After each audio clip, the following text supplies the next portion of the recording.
Hey, so this is my first YouTube video, so you'll have to excuse, I have ordered a microphone, and I have also ordered a tripod for my iPad, but they're not here yet, so I thought, well, I'm still going to do it, and, you know, we move, and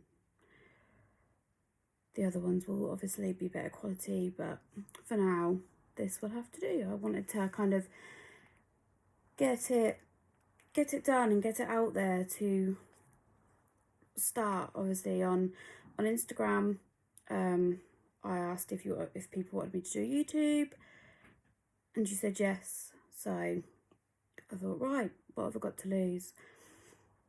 There will be people on here who are watching who have absolutely no idea. Like, come across me, who's she? So obviously I'm just somewhat a 27-year-old from King's Lynn, Norfolk, but I have recently been diagnosed with interstitial cystitis, which is an autoimmune condition, and it affects your bladder. It's incurable. So, you know, I'm going to have it forever. There's treatments that can work for people, and people can really, really be, you know, live a normal life. And it doesn't really affect them too much. And then there's others who are kind of on the extreme side, where things are, you know, it completely affects their life.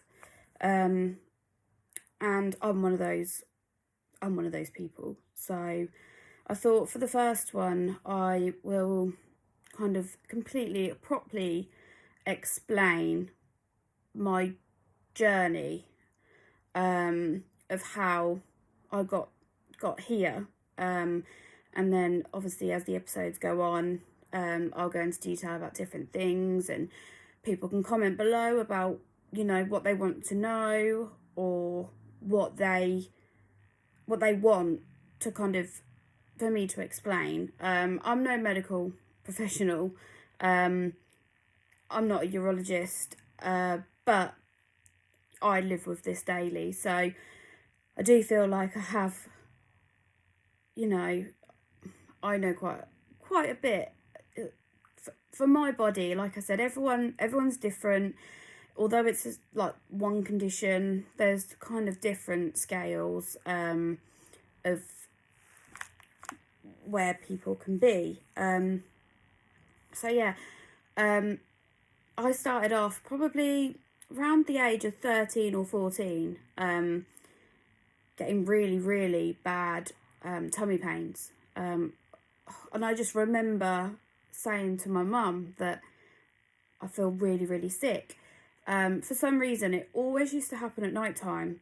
Throughout the day, it wasn't really too bad, or to the point where I remember how bad the pains were, but I remember how bad the pains were when it came to an evening and night time.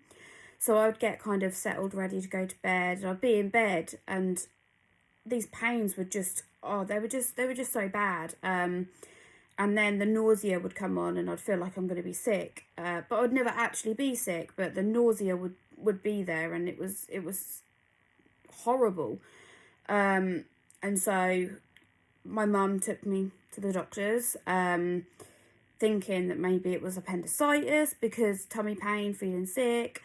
At that time, they were really my only symptoms, but the bellyache and the feeling sick were so severe that they were starting to affect my life and my school time, because I didn't want to go to school feeling so poorly, having no sleep from the night before. But obviously being 14, you're going into year 10, year 11 to kind of do your exams. So I needed to be at school. And they done some routine blood tests, which came back absolutely fine. Because they come back fine, literally the doctors said, you know, do you think your daughter doesn't want to go to school? Like, in the sense of she doesn't want to be there. Which wasn't the case at all. It really, really wasn't. I actually didn't mind school, to be honest, but, you know, I wasn't faking that I was feeling ill, and that I was in so much pain and the sickness was there. It wasn't because I didn't want to be at school the next day or I didn't want to be at school for the week. That was not the case whatsoever. But I remember the years were going by and mum would take me back, and eventually I got diagnosed with IBS. So I have got irritable bowel syndrome, which obviously I've still got to this day. But they then said, you know, that's the whole problem. And I went through my high school years of being told that, number one, it was in my head and it was irritable bowel syndrome, and I was making like mountains out of molehills basically, and it was horrible to, you know, I knew that I felt poorly and I knew something wasn't right, but no one believed me. My mum obviously did. She knew, you know, she could look at her daughter's eyes, look at my face and be like, no, my daughter is poorly, but nobody took notice. And then I was 17 and the pains were still really bad. At one point I even got admitted into hospital because the pain was so bad, and they thought it was appendicitis, and this used to come up all the time. Maybe it's appendicitis, blood test, they would come back fine, and then it's all in her head. You know, she's attention seeking, she's trying to get attention, and her only way to do that is to say that she's poorly, because then obviously she gets the attention on her. And that's the way that it was for years. I fell pregnant at the age of 17, just turning 18 actually. And I didn't really think about it through pregnancy, but I had my son in January of 2012. So I was 18 and a half years old. And a couple of weeks after I'd had him, all of a sudden, these pains, oh my God, these pains come back. And like I said, throughout pregnancy, it just kind of didn't even click in my mind. I didn't even really think about it. But all of a sudden, these pains come back. And I didn't have them while I was pregnant. They'd gone. Like, why? Like, how does that even work? How does someone not have pain just because they're pregnant, and then a couple of weeks later, all of a sudden it's back? It was just really bizarre. So then obviously it was, right, well, maybe it's a gynae situation, you know, if she didn't have it while she was pregnant, then it's something to do with that side of things. So I obviously got referred to gynae. I got referred to gynae. They would say that it was nothing. They wouldn't really do many tests. They would say, go back to your GP. GP would refer me back to gynae. It was just a cycle, and it just went round and round and round. And it was tiring to know that you're in pain, but to not have an answer to what is going on. And I can't even explain how I felt. It was horrible. It was so hard. Eventually I had a laparoscopy, so I was put to sleep, had a camera go into my belly basically. And when I came round, I was diagnosed with something to do with my womb. So, but they didn't give me any treatment options. They just said, right, you've got some veins that are enlarged on your womb. So they're causing you kind of like tummy migraines and that kind of situation. But I wasn't given anything. So obviously I looked up as to what I'd been diagnosed with and saw that there was treatments and that there was things that could be done. So why wasn't I being treated? And why wasn't anyone doing anything about it? Why was I just given a diagnosis and then told to just go? I was discharged from gynae and just left on my own again. And I kept going back. And I remember I used to take my nan with me to the majority of the appointments. My nan would come and she would even plead, my granddaughter's, she's in pain. This isn't all in her head. It's real.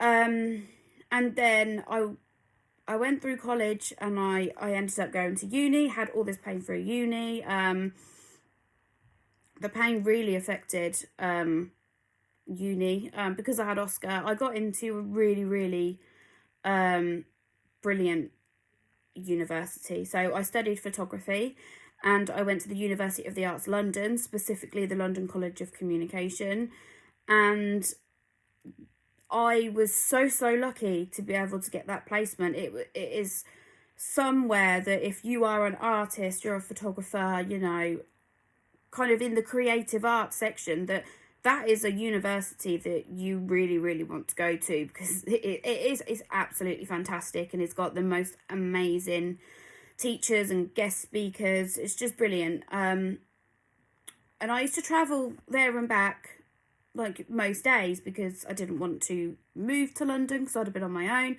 but I also had my son, but I didn't want to turn the opportunity down. It was something that could not be turned down. And I would travel there and back, but I would miss so many days because I couldn't get out of bed because I was so poorly that it affected my education. I was still working, and it was just how something can affect your life so badly, and for nothing to be done. So I got referred back to gynae again. I have no idea what even one this was. And this consultant told me, no, you haven't got what they've diagnosed you with. No, you haven't got that. It's not even in your notes that you've got that. Why did I get told I had something that I've not been that I haven't got then? And it was just I've been told this for 2-3 years, that I've had this something wrong with my womb, and then all of a sudden, no, I haven't. So I ended up going private. I went to London and saw someone there to have some really, really invasive tests done to work out what was going on and if I did have this. They specialised in this particular problem, and they said, no, you haven't got it. There's no signs there. Not you haven't even got any enlarged veins. And I said, well, why did the person that done my laparoscopy, that gynae, tell me, you have got something, you have got that? And he said, basically, a lot of the time, what will happen is they give you the laparoscopy because they don't know what else to do. They'll see the tiniest vein that's slightly more enlarged than normal, and they'll go, that's your diagnosis, just to get you gone. Because obviously I'd been in and out of hospital for so many years of my life, gone through so many consultants back and forth. So they've just gone, right, this is what you've got. You've got pelvic congestion syndrome, and that's that. And that's obviously why I was offered no treatment, because I didn't actually have it. So for 3 years of my life, I thought I had a condition that actually could affect fertility, and so I worried about that, thinking, what if I was to want another child at some point in my life? Could I? To then have those 3 years of that a complete lie, and I was just completely baffled as to how can someone in the medical profession diagnose you with something knowing full well you've not got it? It doesn't it doesn't, I don't know. I'm speechless on that behalf, because I just don't know what to say. But obviously the pain was getting worse. I was then starting to notice that it was affecting, I was going to the toilet more. When I needed a wee, I had to go straight away, basically. And I noticed that if my bladder was full, if I didn't go to the toilet, like, immediately, I would be in intense pain.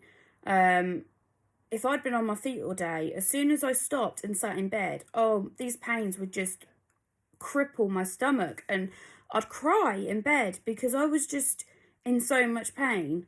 So I knew there was still something wrong. So the GP referred me to urology, who I saw this consultant. He said, let's do a cystoscopy.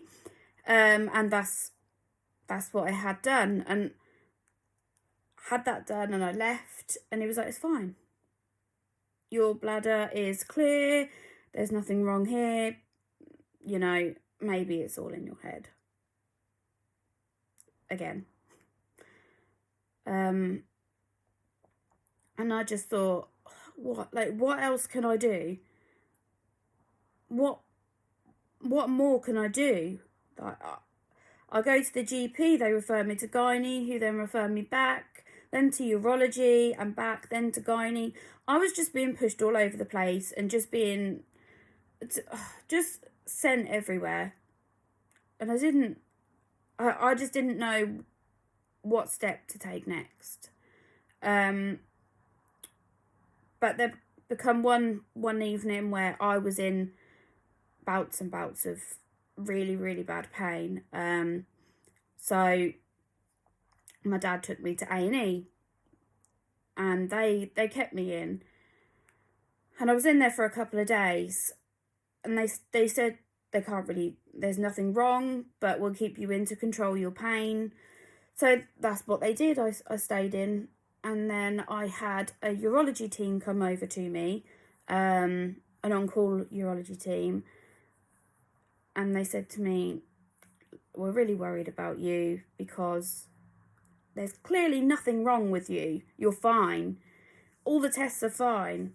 There's nothing we can find. If there's nothing there, there's nothing there. We think you need to be seen by a psychiatrist. And I was just, I remember staring at them and thinking,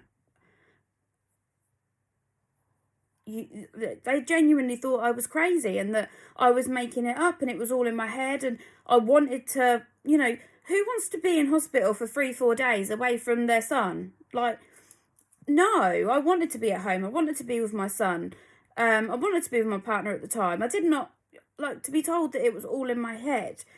So I agreed, because, well, if I'd have said no, then that would have just been like, right, well, you're saying no, so quite clearly there's nothing wrong because you don't want to be assessed. So I had a clinical psychiatrist come over, and she asked me many, many questions, and I just kind of broke down completely, because I knew my pain was real. I knew it was there. I knew I wasn't imagining it. This pain was bad. This pain was severe. And she come to the conclusion that I'm not crazy, which I knew, but she went back to them and basically told them that she's done her assessment, and 100% is not in my head, and I do have something wrong, and they need to figure it out. But I was sent home that night, and that was it. So I kind of was at the stage where I just wanted to give up. I didn't want to keep going on and being told it was in my head. I didn't want to keep pushing for something, to keep being told that I was crazy. It was debilitating. It was not nice in the slightest. Then the bladder side of things started to get slightly worse, to the point where I was starting to really notice certain things now. And I kept getting UTIs. And I had about 6 in 6 months. So obviously that's quite a few. And the last one of that kind of bout that I had, I went and I saw a nurse, and he said, "Have you been referred to urology before?" And I said, "Yeah." They said it was nothing. He said, "Well, there's obviously something wrong, because a female of your age," I think I was about, oh, actually, no, it was only, that would have been last year that he referred me. So I was 26. So he said, a female of 26 years old should not be getting 6 UTIs in the space of 6 months. Like, that's, that kind of gives us alarm bells. So I was referred, and I was referred to a neurologist. And I could really tell that he believed me. It was the first time since I'd seen someone who I looked at, and I could tell that they believed me for once. They believed I was in pain. They believed everything that was going on.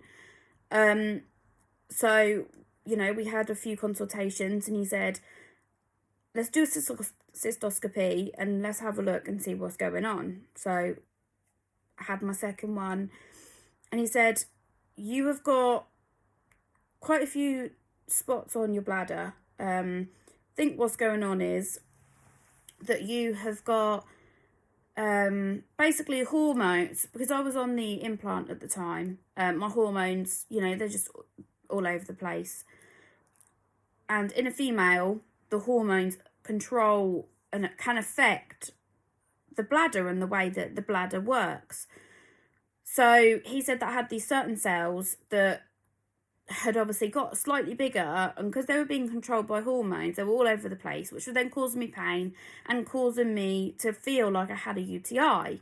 And he said, "You probably wasn't having a UTI. You probably didn't need them antibiotics. It was your body telling you had one, but you didn't, because these cells make you think you have one." So he said, "I think we need to put you to sleep, and we'll burn the cells away, and you'll wake up brand new." So I was really, really positive. I'd put me to sleep. Get this done. So, I went to have the procedure done, and I'm sitting there before thinking, I'm going to wake up and I'm not going to have any more pain. That wasn't the case. Basically, because obviously I was asleep, he was able to have a really, really good look inside the bladder, and he said it just looks really angry, it's really red, it's really inflamed. I had lumps all over my bladder, like Hunner's lesions, they're actually called. I've got those. So he took a biopsy to double check, obviously it wasn't anything malicious.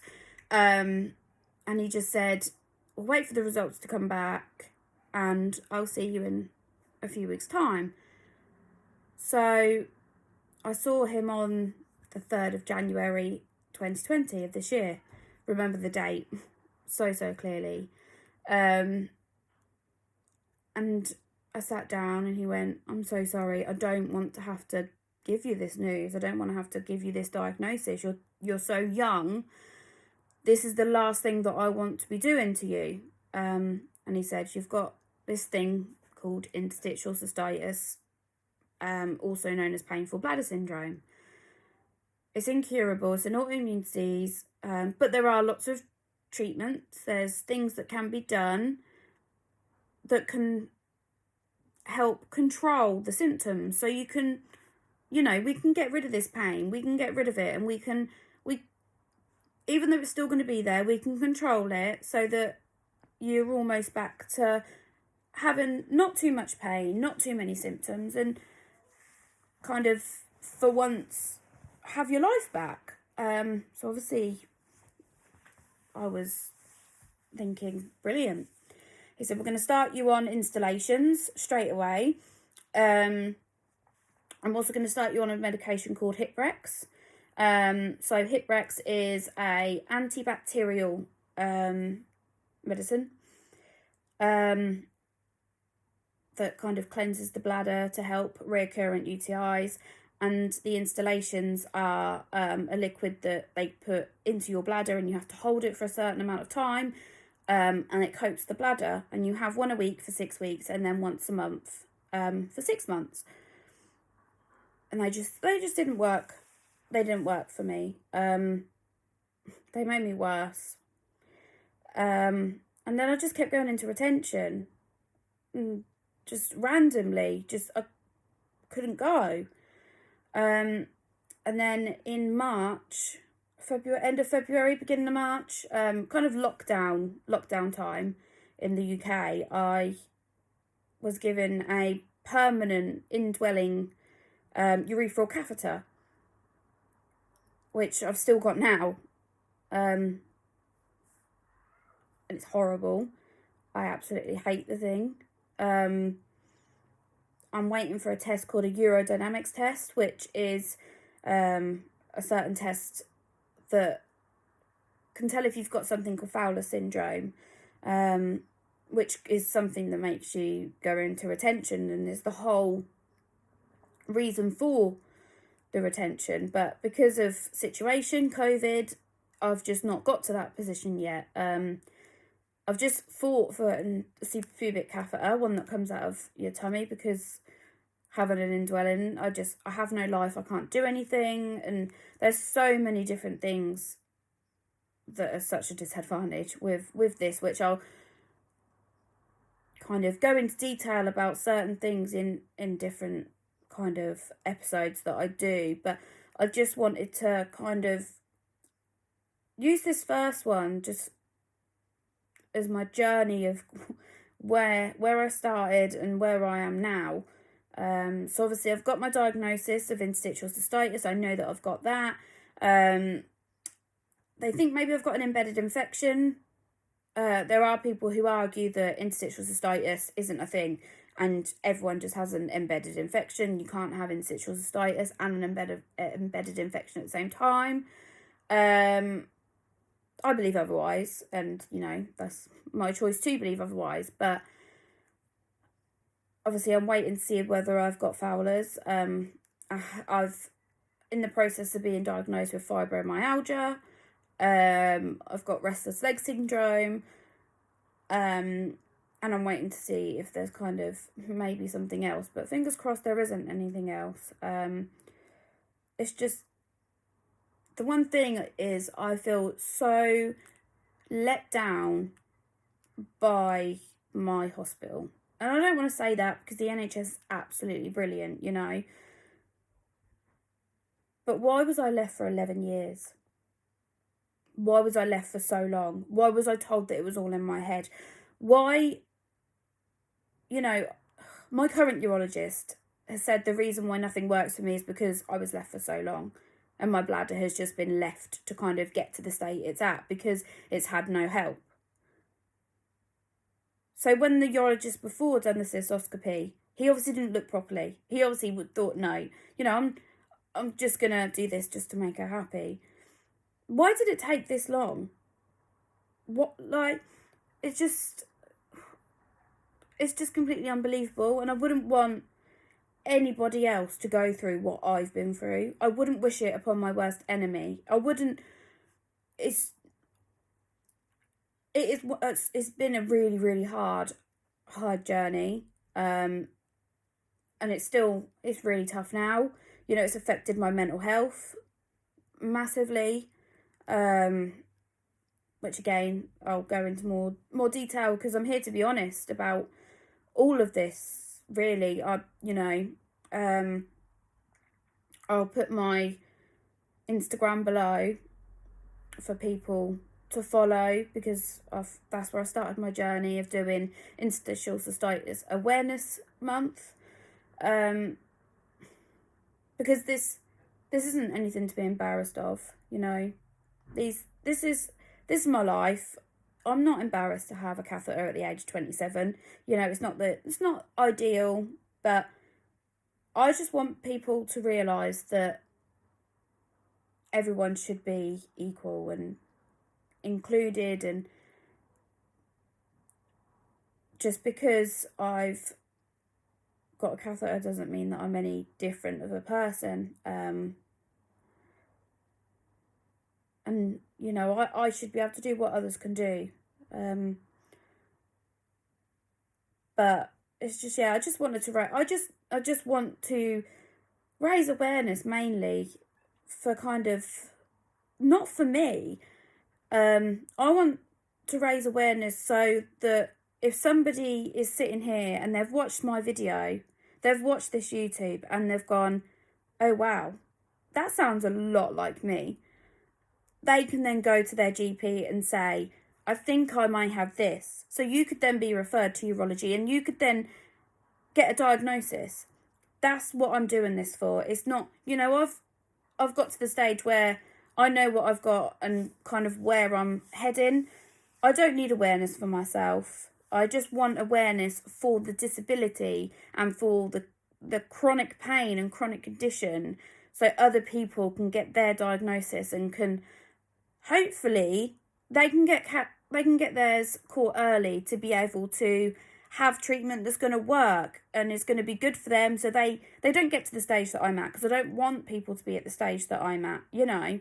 And I don't feel sorry for myself.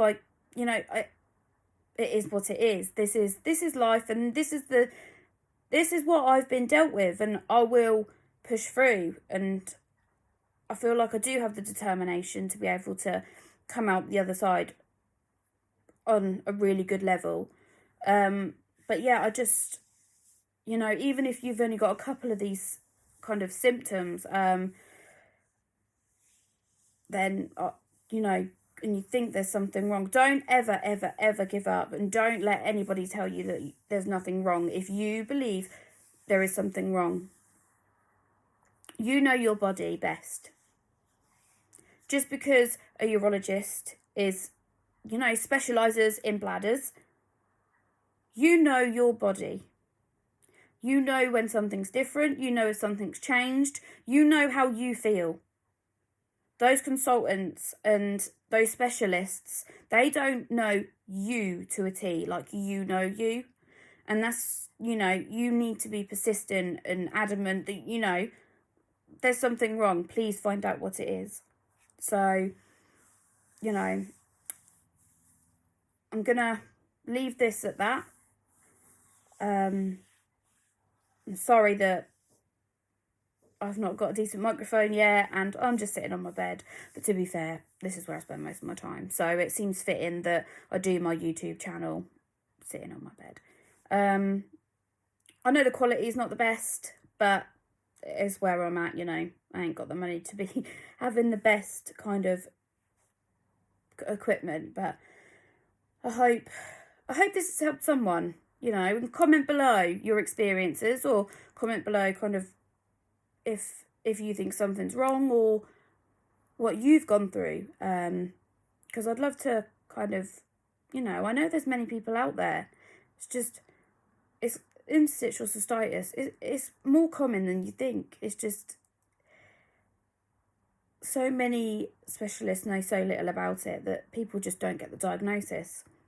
So, you know, let's raise awareness. Let's get doctors knowing more and more about people who suffer with it, so more and more people can get diagnosed to get the treatment. So, yeah. But I hope you have a good day, and I hope you've enjoyed this. You know, it is my first time, but, you know, there we go.